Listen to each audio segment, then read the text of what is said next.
కాకరకాయ అంటే ఇష్టం లేని వాళ్ళకి ఇలా పెట్టి చూడండి.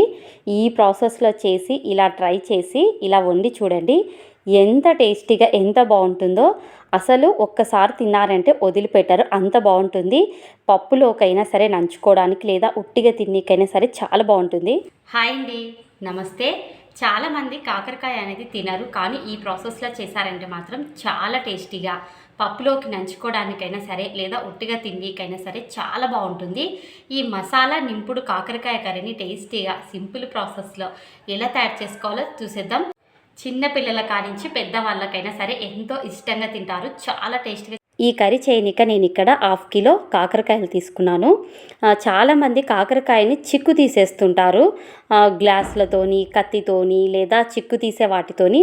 అస్సలు అవసరం లేదు. కత్తి తీసుకొని జస్ట్ పైన ఉంటాయి కదా, వాటిని ఒక్కసారి అన్నిటిని ఇలా తీసేసుకున్నామంటే సరిపోతుంది. ఎక్కువ గిరకుండగా ఓన్లీ పైన పైన. ఎక్కువ చిక్కు తీసినా చేదుపోదు, చిక్కు తీయకపోయినా చేదుపోదు. అందుకనేసి ఓన్లీ ఎందుకంటే ఫ్రైకి కాబట్టి మనకు పైన అనేది బాగా కుక్ కావాలి కాబట్టి నేను పైన ఉన్న వాటిని మాత్రమే తీసేసాను. చిక్కు తీసినా ఒకటే, తీయకపోయినా ఒకటే అండి. చేదు మాత్రం అస్సలు తగ్గదు. కానీ చేదుతోనే తినాలి. ఇది చాలా హెల్త్కి మంచిది. టేస్టీగా కూడా చాలా బాగుంటుంది. ఈ మసాలాతో తయారు చేశారంటే మాత్రం అసలు చిక్కు అనేది తీయొద్దండి. ఈ మాత్రం చిక్కు తీసుకుంటే సరిపోతుంది. ఇక్కడ నేను సైజు కోసం అనేసి ఒక్కో దాంట్లో 2 పీసెస్గా కట్ చేస్తున్నాను అంతే. ఈ మైన్ సైజు ఉంటే సరిపోతుంది. ఇప్పుడు ఇందులోకి నేను అదే కత్తి తీసుకొని లోపల ఉన్న గింజల్ని నిదానంగా తీయాలి. సైడ్కి ఏమాత్రం తగిలినా సైడ్కు కట్ అయిపోతుంది. ఇలా చూపిస్తున్న విధంగా అన్నిటినీ ఇలా గింజలు తీసేసుకున్నామంటే సరిపోతుంది. గిన్నెలో వాటర్ తీసుకొని దాంట్లోకి చిటికెడు సాల్ట్ అలాగే చిటికెడంతా పసుపు వేసేసుకొని ఈ తయారు చేసి పెట్టుకున్న కాకరకాయ ముక్కల్ని ఇందులో వేసేసుకొని ఒక్క టైం చూసుకొని ఒక 3 నిమిషాల పాటు వీటిని హై మంట మీదనే ఉడికిచ్చేసుకున్నామంటే మన 60% ఇందులో ఉడికిపోతుంది 3 నిమిషాల కల్లా. ఇప్పుడు వీటిని కావాలంటే లైట్గా చింతపండు వేసుకోవచ్చు. నేనైతే చింతపండు అనేది వాడట్లేదు.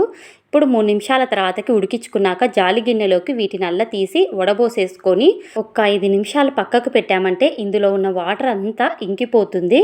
ఆ వాటర్ని పడేసుకుంటే సరిపోతుంది. 70% మనకి ఇక్కడ అనేది ఉడికిపోయింది కాకరకాయ.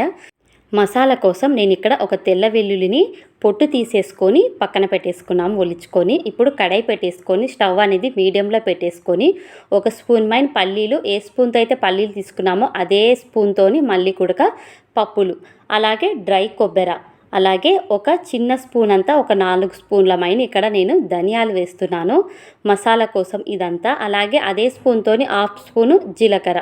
ఎక్కువ ఫ్రై చేయకుండా 1 నిమిషము అలా పల్లీలు ఒక్కటి వేగితే చాలు సరిపోతుంది. మిగతావన్నీ మళ్ళీ మాడిపోతాయి. వీటిని ఈ మాత్రం ఫ్రై చేసేసుకున్నామంటే మాడకుండగా సరిపోతుంది. ఇప్పుడు ఇవి చల్లగైన తర్వాతకి మిక్సీ జార్లోకి మొత్తాన్ని ఇందులో వేసేసుకొని ఇప్పుడు ఫస్ట్ వీటిని మిక్సీ పట్టేసుకోవాలి. బరకగా అయినా సరే మెత్తగా అయినా సరే.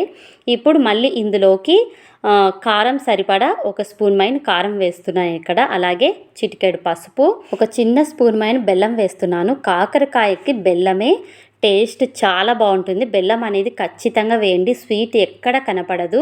అలాగే తెల్ల వెల్లుల్లిని కూడా వేసి ఒకసారి మిక్సీ పట్టేసుకున్న తర్వాతకి చివరిగా సాల్ట్ కూడా వేసేసుకొని వీటిని చూపిస్తున్న విధంగా ఇలా మెత్తగా గ్రైండ్ చేసేసుకోవాలి, మిక్సీ పట్టేసుకోవాలి. ఇప్పుడు ఇందులోకి ఈ మసాలా అనేది తీసుకొని ఉడికించి పెట్టేసుకున్నాము కదా కాకరకాయలోకి ఈ మసాలా అనేది నింపేసుకోవాలి. అన్నిటికీ చూపిస్తున్న విధంగా మసాలా అనేది నింపేసుకున్న తర్వాతకి చివరిగా పొడి ఏదన్నా మిగిలినా పక్కకు పెట్టుకుంటే సరిపోతుంది. చివరిలో వేసేసుకోవచ్చు. అన్నిటిని ఇలా రెడీ చేసుకున్న తర్వాతకి కడాయి పెట్టేసుకొని మరొక 2 స్పూన్ల ఆయిల్ వేసేసుకొని ఇప్పుడు ఆయిల్లో అన్నీ వీటిని వేసేసుకోవాలి. నింపి పెట్టుకున్న మసాలాను నింపి పెట్టుకున్న కాకరకాయని ఇందులో వేసేసుకొని 1 నిమిషం పాటు ఇలా ఆయిల్ అంతా అంటేలా ఇలా గంట పెట్టకుండా అనేసుకున్న తర్వాతకి 2 నిమిషాలకు ఒకసారి మరొక 2 నిమిషాలకు ఒకసారి చిన్నగా గంట తీసుకొని అలా ఇలా కలపకుండా చిన్న చిన్నగా కలిపేసుకుంటూ ఉన్నామంటే నిదానంగా ఫ్రై అవుతాయి. ఈ ఫ్రై కానీకనే కొంచెం టైం పడుతుంది. మన యొక్క ఫ్రై తొందరగా కావాలని గంటతో కలిపామంటే అస్సలు అంతా విరిగిపోతాయి. ఇలా ఫ్రై అయిన తర్వాతకి చివరిగా మిగిలిన పొడిని కూడా ఇందులో వేసేసుకొని అంతా ఒకసారి కలిపేసుకున్నామంటే కరివేపాకు కూడా వేసేసుకొని అంతా ఒకసారి ఇలా కలిపేసుకున్నామంటే మనకి ఫ్రై అనేది రెడీ అయిపోతుంది. ఒక్క నిమిషం పాటు ఈ పొడి వేసుకున్న తర్వాతకి ఒక్క నిమిషం పాటు ఇలా ఫ్రై చేసేసుకున్నామంటే ఎంతో టేస్టీగా సింపుల్ ప్రాసెస్లో చేసుకోవచ్చండి. ఏమంటే ఎక్కువ టైం కలపకుండా 2 నిమిషాలకు ఒకసారి 3 నిమిషాలకు ఒకసారి కలుపుతూ ఉన్నామంటే మాత్రం అస్సలు విరగవు. చాలా బాగా చాలా టేస్టీగా అంత బాగుంటాయి. వంట రాని వారికైనా సరే ఈజీగా చేసుకోవచ్చు. తినని వారైనా సరే తినేస్తారు, అంత బాగుంటుంది. కాకరకాయ మసాలా నింపుడు కర్రీ రెడీ. ఇంతేనండి. మరొక వీడియోతో మళ్ళీ కలుసుకుందాం.